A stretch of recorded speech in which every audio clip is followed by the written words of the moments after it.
Hello, my name is Emily, as you may or may not know, and today we are going to be talking about fan service, specifically in association with Asian media. We're going to be talking about anime, K-pop, and Thai BLs and GLs. Now, fan service is kind of a broad term, right? It basically means anything that is done to please the fans of a certain piece of media, you know, just like giving the people what they want, in a sense. Now, fan service isn't inherently a bad thing. You know, if you know your audience, of course you're going to want to please your viewers, right? I don't think many creators make something and they're like, wow, this really sucks and I can't wait to piss everyone off with this one. However, we all know that too much of anything can be a bad thing, right? So sometimes fan service can be used in unnecessary ways, or it can highlight or even create problems within the entertainment industry, and that is what we're going to be talking about today. When you first research the idea of fan service, anime is the first thing that comes up. The term was first coined in Japan, but now, you know, it's used in many different contexts and has become a much broader term. But in regards to anime, fan service is typically associated with gratuitous nudity or things of a sexual nature, mainly to pander to a male audience. Now, of course, there are animes that utilize fan service sparingly or not at all even. However, it is so ingrained into the industry that makers and viewers are all aware of it. You know, there's a reason why people joke about the way women are portrayed in anime, right? Or girls even, which I'm not going to get into right now. Like, was it really necessary to zoom in onto the female character's animated knockers while she's eating a bowl of cereal? At this point, it's like an anime girl is getting ready for her close-up and she's like, oh, do I need to fix up my makeup?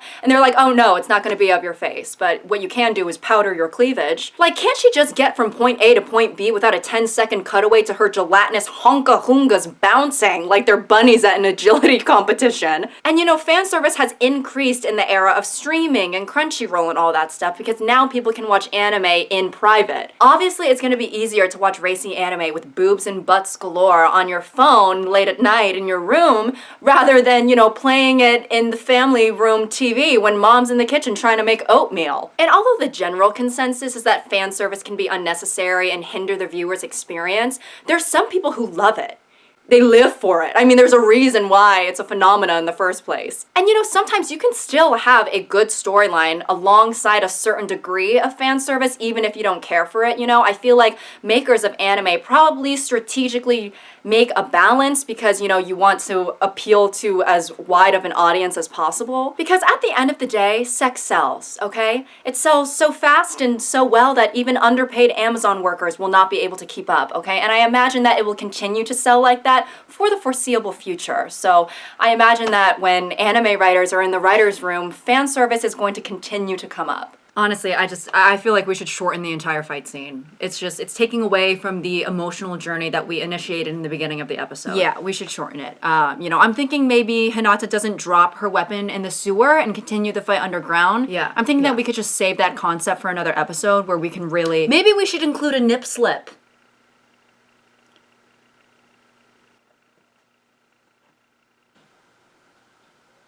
What? We'll pixelate it, of course, or, you know, put cherry blossoms or Hello Kitty over it or something like that. But, you know, for me, personally, I just, you know, I really feel like it would enrich the plot and the storyline.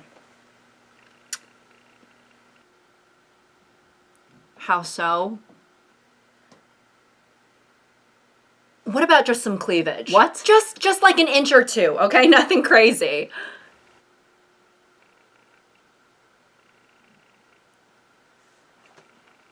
Anyways, yeah, let's cut the fight scene short since Hinata just came from her mother's funeral, and... What if her mom's corpse had some tasteful cleavage? What? What are you talking about? Or maybe when Hinata is crying at the funeral, she's sobbing so hard that her boobs are kind of, you know, jiggling with her weeps. Dude, what is wrong with you? Listen, I'm just thinking about what the people want to see. No one wants to see that. Oh, I'm sure some people do. Okay, maybe some people. The next facet of fan service that I want to talk about is K-pop. And before I get into this, listen, I'm a K-pop fan. I think that we've known this, okay? But I just want to reiterate that because even though I am a fan, I'm still able to look at certain aspects of the industry and critically think. Now, fan service can include a lot of things, like aegyo, acting flirty towards fans, even treating the fans like they are their significant other in a way. Now, I know some of you are probably going to want me to talk about fan service in regards to interactions between same-sex members, but I'm saving that for a different day. So I just want to say that so I don't get people commenting, why didn't you talk about this? Now, anyways, fan service is a big part of the K-pop industry, although I would say that it's probably decreased in recent years. It's still a significant reason as to why K-pop fans are so loyal and dedicated. The parasocial relationship between K-pop idols and their fans seems to be more intense than that of Western artists because K-pop idols really feed us with the fan service until our stomachs are the size of a baby beluga whale. And if someone asks a K-pop idol if they have a significant other, they tend to say things like, oh, my heart belongs to my fans, or insert fandom name here is my girlfriend. You need a girlfriend? No. Are you looking? We got armies. We got like thousands of girlfriends today in here at Microsoft Arena, so we don't worry. No need to worry.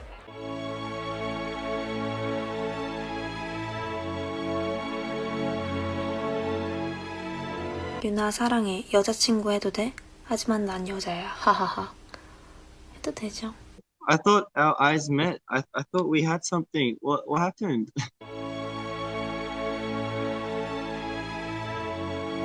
There's even segments on variety shows where they ask the idols to like say a good night or good morning call to their fans as if they are their boyfriend or girlfriend. Now, asking how we are, communicating with fans directly, and playfully pretending like the fans are the idol's significant other, these are all things that are very ingrained within the K-pop industry and might not really seem like a big deal on the surface because it's just what we're all used to. It's almost what we expect of them. And honestly, as long as you consume this media responsibly, there really shouldn't be any issue. Because to be honest, I eat it up.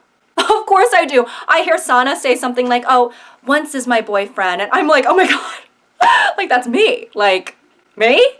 But of course I know at the end of the day, this is just their jobs, you know? It's not like I actually feel any ownership over these idols. Because this behavior, it can create an unhealthy parasocial relationship between the idol and the fan for fans who are not as, like, well-adjusted. There are a number of fans who do feel this ownership over the idol. I mean, that's why idols have such a hard time maintaining a dating life, right? And on the one end, it's like, okay, the fan is being delusional and it feels, you know, this ownership over the idol, but then the idol industry kind of eggs that on and almost promotes that type of mindset so that they're more likely to like buy the albums and buy the posters and watch the variety shows. But I do think that the industry has gotten more lenient and idols have gotten a little bit more comfortable setting boundaries. So for the fans who feel like they know their favorite idols on a personal or almost romantic level, I am so sorry to say this, but when they say that they love you, they don't. Of course, they may love their fans as a whole and they're very grateful for the support that they get because they wouldn't be where they are without it. But when they are performing this fan service, it's not for you to feel special necessarily. Or maybe it is for you to feel special so that you'll buy things. It's just a part of the gig, you know? I'm sure their agencies train them on how to do fan service and how to interact with fans in a certain way so that they love them and adore them and are willing to drive up sales. So what we need to work on now is fan service. Okay, yes, sure, what do I need to do? So we need to make sure that fans fall in love with you. I'm serious. So if anyone ever asks about your dating history or if you're seeing anybody, what do you say? That I am single and not ready or willing to mingle? No, okay, you say, my heart belongs to Slobber, okay? Slobber is my boyfriend. Slobber? Yes, that's the fandom name. Why? Because I was thinking about it, right? And slobber is kind of like a chingu, if you will, right? Like a chingu, chingu, like friend in Korean. So when you call them slobber, it's like you're calling them your chingu or your chingu, like your friend. No, yeah, I understand. It's good, right? It is impactful. Anyways, they're gonna ask you to do this on probably lots of variety shows, okay? We should practice it now. Say a good morning call to your fans. Morning. You're going to be late for work. No, don't do it so straightforwardly like that, okay? You have to do it like you're their girlfriend. Do you understand? Okay, yeah, I think I got it. Wake up! Oh, who is Melanie and why do you have a picture of her singular nipple on your phone? Okay, it's not even a flattering nude, just a close-up shot of the areola. What? No! What was that? Sorry, that's my personal experience. Do it in a cute way, okay? You want to woo your fans, not scare them off. What is wrong with you? Okay, all right, sorry, I'm new to this. You need to do it in a cutesy and feminine way, okay? Like this. Ew, stop! Don't do that! The last aspect of fan service that I want to talk about today is in the Thai BL and GL industry, and if you thought that K-pop stans were intense, you're in for a treat. I'm almost scared to talk about this. So Thai BLs and GLs are same-sex love stories. BL stands for boy love and GL stands for girl love. And we love. We love that. Now, I've never watched BLs before, but recently the first like highly produced GL just came out. It's called Gap the Series, and y'all know that I was sad for that. I was literally like, no one talk to me for the next few weeks because I have to concentrate on this. So before I say what I'm about to say, keep in mind that I am a big fan of the show, okay? This show was very successful, okay? I think it being the first highly produced Thai GL gave it a lot of attention, it gained a lot of traction, and then people were just invested in the storyline, and they really, really enjoyed watching the actresses interact outside of the show. Because, to be frank, they were feeding us with the fan service whenever there was a camera around, okay? Yum yum. It can be cute and entertaining to watch two attractive people flirt with each other and be cutesy, especially if they're in a piece of romantic media that you're consuming. And with that being said, a large part of this industry is fan service, and when we talk about fan service in this particular instance, it mainly has to do with the interactions of the actors outside of the show, you know, like in real life. It seems like there's obviously a written narrative for the show, but there's also a narrative off screen as well. And although I'm not an avid consumer of this type of media, I've really only watched a few GLs, it seems to me that it would be very hard to gain an audience if these pairs did not engage in fan service. A lot of these fans become 100% convinced that, you know, these actors are in love with each other in real life. And if I were to say, you know, maybe it's just to generate a profit, it would be like I just told them gravity wasn't real and also I skinned your dog alive and hit your mom with my car. And because the fans' intense dedication is largely due to the narrative that the actors are a couple in real life, if one of the actors gets exposed for having a significant other who is not the other actor they're paired with, all hell breaks loose. It's like the second coming of Christ in a bad way. Do religious people think that's good or bad, the second coming of Christ? If they believe in him, they probably would be happy he's back. I don't know, I'm going off on a tangent. People get really, really upset, especially if that person is of the opposite sex. And it's very nuanced, you know, when things like this happen, people start throwing around accusations like they're queer baiting, they're betraying the LGBT community and just using them for fame and clout. They talk about like the ethics of straight people portraying gay people in LGBT media, which I'm not gonna dive into all of that right now because it's just a lot. But the point is that these fans can feel a huge sense of betrayal from the actors because they were fed this narrative that they're together and that they're in love, and when that turns out to not be true, it's devastating for them and it can really ruin that entertainer's image. I mean, one of the girls from the GL that I watched was exposed for having a boyfriend and it was so bad. And then her boyfriend was actually a part of a BL ship too, so it was like a double heterosexual whammy of despair. For example, here are some tweets from fans after the news broke. For me, this love is now over. I have no hope for Billy and Singh. I respect their decision, but this is really too much. My heart can't take it anymore. My dreams, my love, I didn't deserve it. I only regret the support I gave. The incident became worse. Some people attempted to suicide because of this incident. Some fans drank until their stomachs bled, and many true love fans could not eat or sleep well. Like, damn. And then the one guy, like his Instagram comments page, it's just horrendous. And you know, this whole thing is somewhat of a complicated situation because the fans are delusional. They're being downright delusional and sometimes downright hateful. But then again, this industry thrives off of that delusion and kind of needs that delusion in order for their media to be successful. So it's like, it's okay, what now? And also for the actors, it's like if they want to be successful in that particular industry, they're gonna have to do the fan service. And I feel like for me personally, it's one thing if, we're flirting and acting cutesy and following a script on screen, but if we have to do it all the time off screen too, like, I'm sorry, ma'am, but I'm gonna catch feelings. Like, even as someone who is grounded in reality and wants to be an actor, mind you, like, I don't know if I would be able to do all this. If I were one of those actresses, then I would be like, okay, I know that all of our interactions are just to gain popularity, but at what cost? Because we as the actresses would be dedicating so much time to each other, like on set and then for all of the interviews and things that we do in the public eye, and then even in our private life, because we need to keep up this narrative that we're actually together,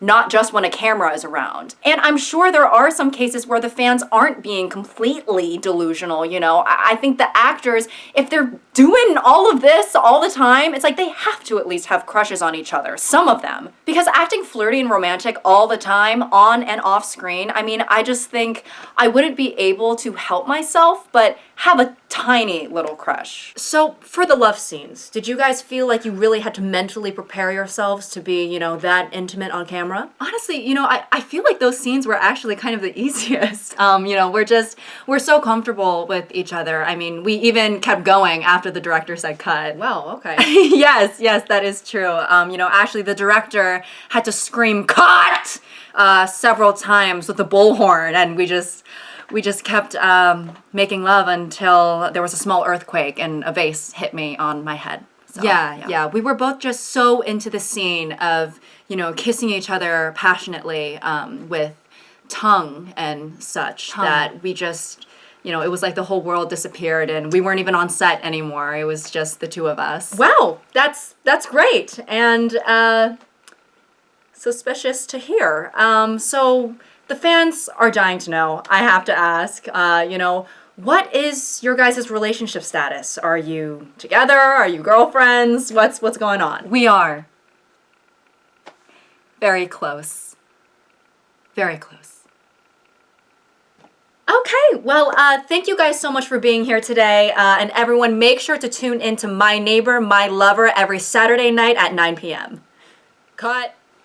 All right. Pleasure to meet you two. I desperately need to piss, so I gotta go. But you guys have great chemistry. Seriously. Thank you so much. Right.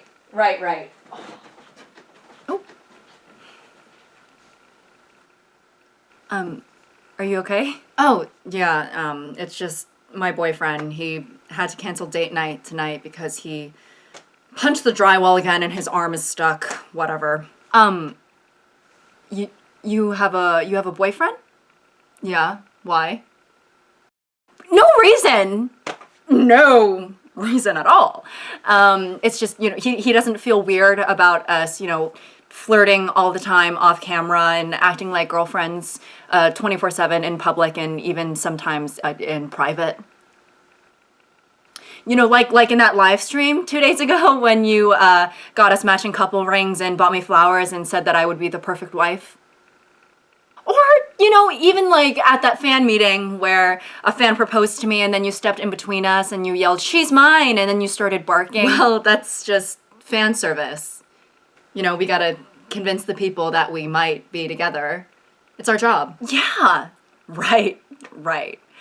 Of course. You didn't think I was serious, did you? What? Ew! No, what? Us?